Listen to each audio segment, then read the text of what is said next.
अभी अगर आप देखें तो बिहार की जनता में एक एंटी इनकम्बेंसी है, और वो एंटी इनकम्बेंसी केवल सरकार के लिए नहीं है, सरकार और मुख्य विपक्ष पार्टी के लिए भी है, क्योंकि उन दोनों को जनता ने बहुत लंबा समय दिया। 15 साल एक को दिया, 20 साल दूसरे को दिया, लेकिन उनकी अपनी हालत नहीं सुधरी, उनके बच्चों की हालत नहीं सुधरी, बिहार की हालत का तो पूछना ही क्या। जन सुराज पार्टी का मुख्य उद्देश्य है जनता को जगाना, उनको ये बताना कि उनको किस तरह से पिछले 35-40 सालों में धोखा देखने को मिला है। जब जनता इस बात को समझ जाएगी तभी वो एक किसी विकल्प के बारे में सोचेगी। जन सुराज वो विकल्प बनकर सामने आई है। तो हमारी या तो जीत या रोल, राजनीतिक फील्ड में रोल, इस बात पर डिपेंड करता है कि हम कितने प्रतिशत जनता को ये बात समझा सके और वो ये बात मान गए कि अब इस बार धोखा नहीं खाना है। नमस्कार, लाइव बिहार देख रहे हैं आप, आपके साथ मैं स्नेहा गुप्ता। इस साल के अंत में बिहार में चुनाव है और ऐसे में जन सुराज पूरी तैयारी में जुट गई है। जन सुराज के कार्यालय में चयन प्रक्रिया हो रही है कि 243 सीटों पर जो भी कैंडिडेट उतरेंगे वो जनता के मन मुताबिक होने चाहिए और उनका एक ही एजेंडा होना चाहिए कि जनता की सेवा हो। हमारे साथ खास बातचीत करने के लिए जन सुराज के प्रदेश अध्यक्ष मनोज भारती जी हैं, सीधे जुड़ेंगे। पहले तो प्रक्रिया के बारे में हम जानना चाहेंगे सर, और किस तरीके से यहाँ पर तैयारियां हो रही है चुनाव को लेकर। बहुत पहले से ही हमने ये डिक्लेयर किया हुआ था, ये घोषणा की हुई थी कि हम जनसुराज के तरफ से ऐसे उम्मीदवार चुनेंगे जो जनता के बीच से होकर आए, जनता जिन्हें समझती हो, जानती हो और जो जनता के बीच में रहते हो। बहुत सारी जगहों पे आपने लोगों से ये शिकायत सुनी होगी कि विधायक को हम चुनते हैं और उसके बाद 5 साल तक वो अपना चेहरा नहीं दिखाते हैं। जन सुराज पार्टी इस बात को अच्छी तरह जानती थी और शुरू से ही हमारी ये उम्मीद रही है कि हम जनता के बीच से ऐसे काबिल उम्मीदवारों को चुनकर लाएं जिनको जनता का समर्थन ज़मीन से प्राप्त हो। इस बात की शुरुआत, इस प्रक्रिया की शुरुआत लगभग जनवरी के महीने से हुई थी, जब से हमने लोगों से कहा था कि आप विभिन्न विधानसभा के लिए अपनी अपनी उम्मीदवारी घोषित करें। तो जैसा कि आप जानती थी कि एक समय था जबकि हमारे पास कुल लगभग 12,000 उम्मीदवारों ने 243 सीटों के लिए आवेदन किया था।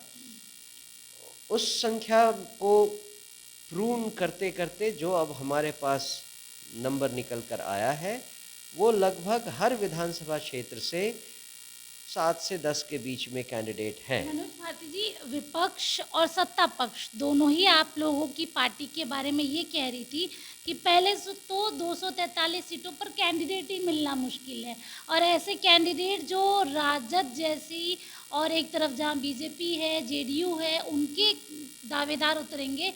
ऐसे में जन सुराज के पास कैसे एक मजबूत दावेदार रहेगा? आप लोगों के लिए ये भी चैलेंज था कि 243 सीटों पर ऐसे उम्मीदवार खोजना कितना मुश्किल होगा। तो क्या कोई मुश्किल हुई, और जब अब ये प्रक्रिया हो रही है तो जो उम्मीदवार सामने आ रहे हैं वो कैसे हैं? कोई मुश्किल नहीं है, क्योंकि 2-3 बातें हैं। एक तो जनसुराज की बातों से लोग प्रभावित हुए हैं और उन्हें समझ में आ गया है कि कैसे उनको पिछले 35 सालों से विभिन्न राजनीतिक दलों ने और राजनीतिक नेताओं ने धोखा दिया है। इस धोखे को अब बिहार की जनता समझ गई है। इसी कारण अभी अगर आप देखें तो बिहार की जनता में एक एंटी इनकम्बेंसी है, और वो एंटी इनकम्बेंसी केवल सरकार के लिए नहीं है, सरकार और मुख्य विपक्ष पार्टी के लिए भी है, क्योंकि उन दोनों को जनता ने बहुत लंबा समय दिया। 15 साल एक को दिया, 20 साल दूसरे को दिया, लेकिन उनकी दोनों ने अपनी ही धोखा हालत, ही दिया। उनकी अपनी हालत नहीं सुधरी, उनके बच्चों की हालत नहीं सुधरी, बिहार की हालत का तो पूछना ही क्या। पिछले 40 सालों से बिहार देश में सबसे पिछड़ा राज्य है। इसी के कारण आज बिहारियों को बिहार से बाहर जाकर बार बार अपमानित होना पड़ता है। जहाँ तक बात रही हमें कैसे उम्मीदवार मिल रहे हैं, तो प्रशांत जी ने शुरू से ही कहा था कि हमें हर जगह से इतने काबिल उम्मीदवार मिलेंगे जिनमें से हमें सिलेक्शन करने में मुश्किल होने वाली है, और वो अब हमें दिखाई दे रहा है। चलिए, ये तो आपने बता दिया उम्मीदवारों के बारे में। अगर हम उपचुनाव की बात करें, थोड़ा पीछे जाते हैं। आप लोगों ने 4 सीटों पर 4 दावेदार उतारे थे, जीत हासिल नहीं हुई थी, हालांकि परफॉर्मेंस अच्छा था। ये खुद भी बहुत सारे रिपोर्ट्स में सामने आया है।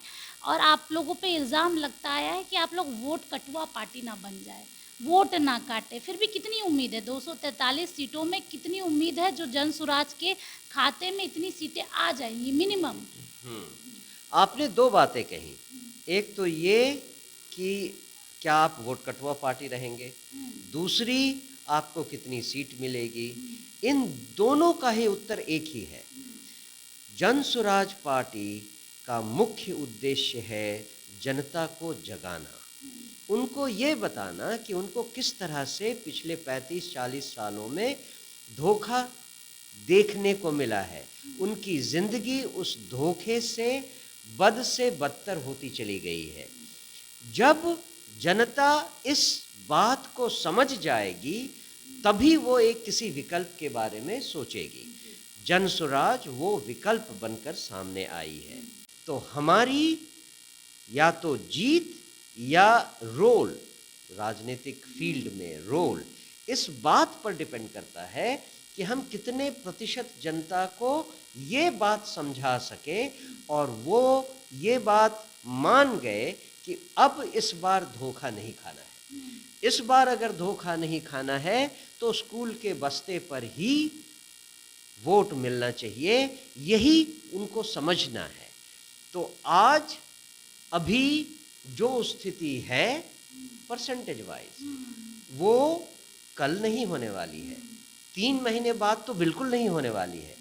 आज अगर मान लीजिए 20% जनता को ये बात समझ में आ गई है और वो जनसुराज के साथ जुड़ने के लिए तैयार हैं, स्कूल के बस्ते को वोट देने के लिए तैयार हैं, तो 3 महीने बाद हो सकता है ये नंबर 50% हो जाए, 55% हो जाए, कौन जानता है। तो लगता है इसीलिए जी। हम अभी तो ये भी नहीं कहेंगे कि हमें कितने सीट मिलेंगे, क्योंकि उसकी संख्या तो दिन पर दिन बढ़ती चली जाएगी जैसे जैसे ज़्यादा से ज़्यादा लोग जनसुराज के बारे में जानते चले तो जाएं। सीधे तौर पे ये कह रहे हैं कि इस बार स्कूल का बस्ता लालटेन भी बुझाएगा, तीर को भी बैठाएगा और कमल भी नहीं खिलने देगा। इसका जवाब तो बिहार की जनता को देना चाहिए। आप लोग अगर समझते तो ये है। हमने खुद कहा तो अब क्या बोलते हैं उसे, मियां मुंह मिट्ठू। मियाँ मिट्ठू बन जाएंगे।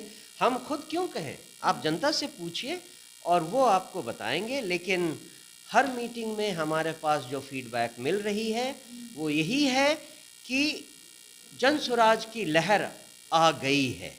अगर उसको ना भी माने तो भी कहने का मतलब ये है कि हमारे पास अभी 3 महीने का समय है, तो लहर तो होना ही है। अब ये देखना है कि ये लहर केवल लहर बन के सामने आएगी या सुनामी बनेगी। तो देखिए, ये लहर आखिरकार किसको इस बार डुबाएगी, सबकी नज़र भी बनी रहेगी। और स्कूल का बस्ता क्या इस बार लालटेन से लेके कमल से लेके और तीर तक किस किस को दबाता है, ये देखना भी लाजमी रहेगा।